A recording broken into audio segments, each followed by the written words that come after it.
keeps again. Continuing with polynomials maths.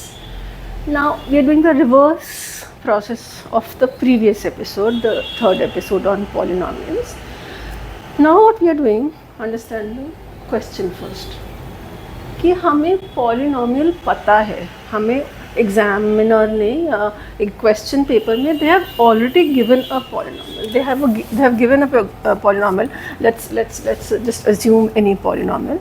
Y is equal to 2x square minus 5x plus 6. Oh, okay, maybe plus 1, maybe something like this. Okay, or maybe minus 1 will be better. Okay, so I'm just assuming any, right now you saw, I just assumes any polynomial और वो हमको exam में दिया हुआ है, ठीक है. It's a given polynomial. हमें करना क्या है, what's our objective? We have to find the sum of roots and we have to find product of roots. I hope the objective is clear.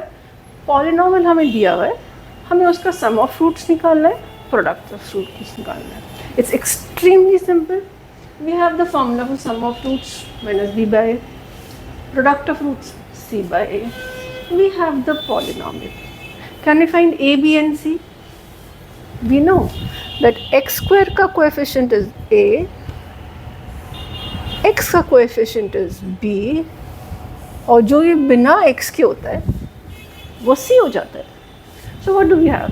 We have, for this example, for this particular example, we have a is equal to 2, we have b is equal to minus 5, and we have c is equal to minus 1.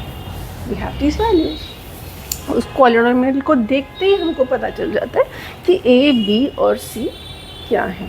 Now what you have to do? You just have to put the value. आपको एक part में क्या ढूंढना है? Sum of roots. Sum of roots ढूंढना है. Sum of roots is minus b by a. So I will keep it as minus b, मतलब minus b कितना है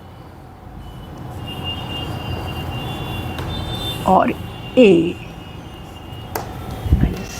minus b by a.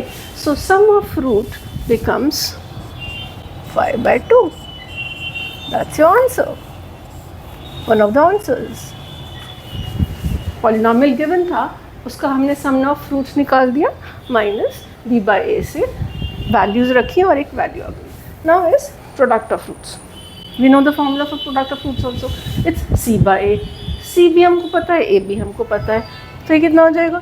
c is what? minus 1. a is what? 2. So this becomes the second answer.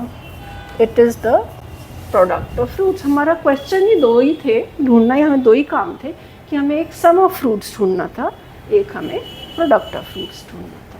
हमने सम of roots यहाँ से ढूंढ लिया, minus b by a से. हमने product of roots c by a से ढूंढ लिया. So this is one answer and this is another answer, and this can be done with any form of a quadratic equation. All the best. Simple topic, I hope.